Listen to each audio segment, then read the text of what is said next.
Gen Z आन्दोलनमा Discord चलाएर Gen Z बालबालिकाहरूलाई स्कुल ड्रेसमा आन्दोलनमा बोलाउने, शान्तिपूर्ण आन्दोलनलाई भड्काएर हिंसात्मक बनाउने, आन्दोलनमाथि अन्धधुन्ध गोली चलाएर दमन गर्ने, 23 गतेको घटना घटाउने, साथै 24 गते सिंहदरबार, संसद भवन, सर्वोच्च अदालत जस्ता सरकारी भवनहरू जलाउने कृत्य गर्ने मान्छेहरूलाई पनि तपाईको चाहिँ नि के रे कारबाहीमा ल्याउनका लागि उच्च स्तरीय छानबिन समिति आयोग गठन गर्नका लागि हामी माग गर्दछौं।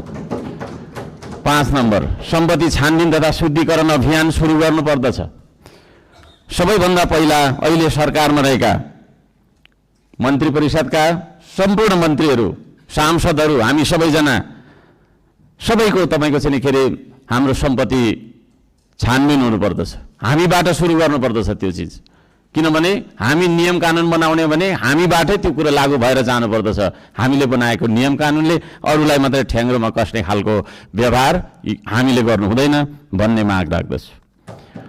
शिक्षालाई जीवनोपयोगी बनाउनु पर्दछ। उत्पादन, निर्माण र आविष्कारसँग जोड्नु पर्दछ शिक्षालाई।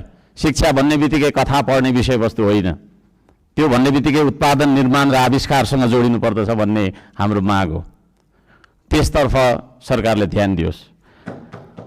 हप्तामा 3 दिन मात्रै थ्योरी पढ्दाखेरि हुन्छ, 4 दिन विद्यार्थीले उत्पादन, निर्माण र आविष्कारसँग जोडेर क्रियाकलापहरू गर्न सक्नुपर्दछ। त्यो खालको जीवनोपयोगी शिक्षा लागू गरिनुपर्दछ भन्ने हामी माग राख्दछौँ। 7 नम्बरमा, खेतीबारीको समस्या हल नगरी देशको आर्थिक समस्या हामीले सुल्झाउन सक्दैनौँ, आर्थिक उन्नति हुन सक्दैन। त्यसो भएको कारणले कृषिमा देखिएका समस्याहरू पहिचान गर्ने र समस्या हल गर्ने सबै खालका तपाईको प्राविधिक उपायहरू अपनाउने काम गरिनुपर्दछ भन्ने ध्यान आकर्षण गराउन चाहन्छु। नम्बर 8 मा, कम्तीमा एक पालिकामा एउटा उद्योग हुनुपर्दछ, एक परिवारमा एकजना रोजगार हुनुपर्दछ।